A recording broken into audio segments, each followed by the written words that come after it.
Dengar-dengar bawah flyover Rasah ada kafe yang tersorok. Jom, Kimi tunjuk korang.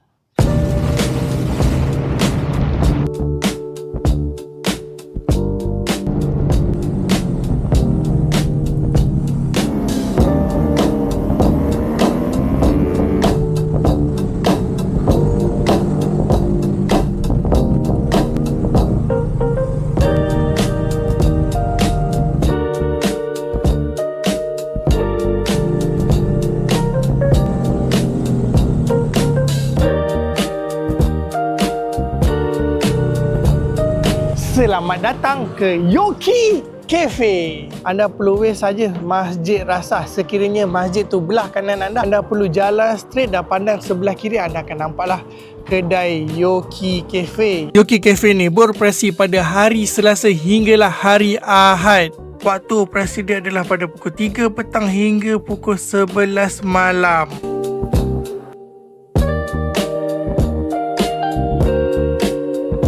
Untuk pasta buttermilk dia memang aku boleh bagi A.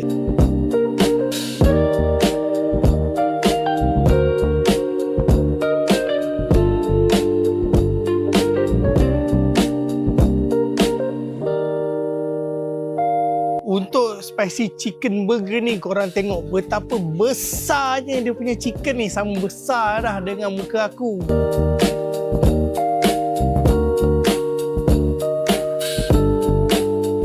Yang nak rasa makanan Middle East, pilaf rice lamb and grill, mac and cheese burger. Patty tu sangatlah juicy.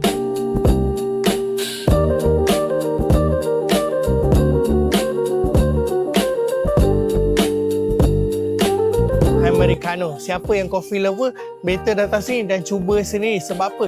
Bean yang diguna tu daripada Colombia sendiri dan dia menggunakan bean yang jenis single origin. Untuk cappuccino pula sama seperti Americano, dia menggunakan bean daripada Colombia dan menggunakan bean jenis single origin, dan dia tambah susu dan ada foam. Bila korang minum tu dah cukup. Untuk matcha lover, kena datang sini. Serius, korang sendiri kena rasa. So, dekat sini dia menggunakan matcha brand Neko Neko. Jenis matcha dia adalah Ajisai 2.0. Untuk side dish dia pula, dia ada mashed potato. Dan untuk second side dish ni, dia ada onion ring. Wajiblah korang sendiri datang ke Yoki Cafe ni dan rasa sendiri dengan lidah dan tekak anda.